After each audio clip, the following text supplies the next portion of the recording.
का पराठा बनाने जा रहे हैं। ये देखिए, आलू मैंने उबाल के रखे थे। ये देखिए, आलू को हमने मैश कर लिया। अब इसमें डालेंगे नमक,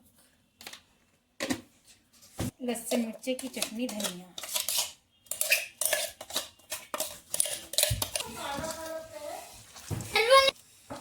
मिला दिया हमको।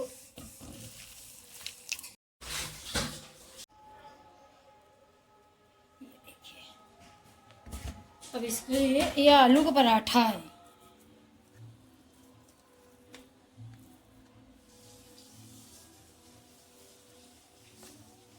बनाना भी काम नहीं है।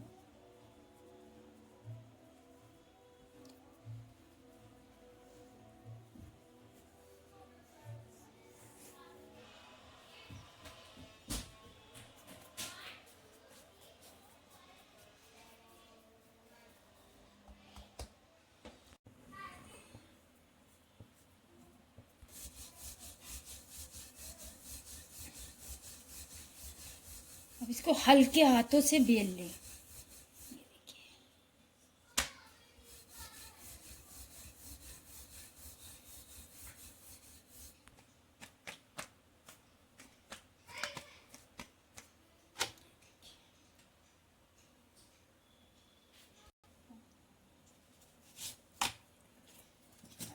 तेल लगाएंगे।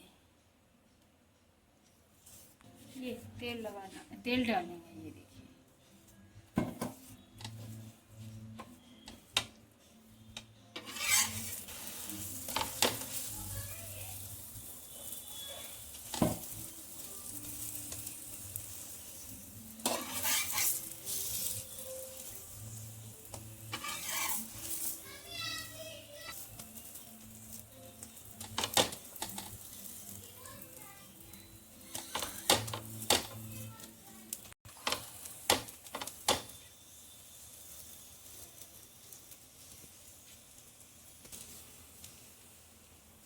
ये देखिए पराठा फूला बढ़िया।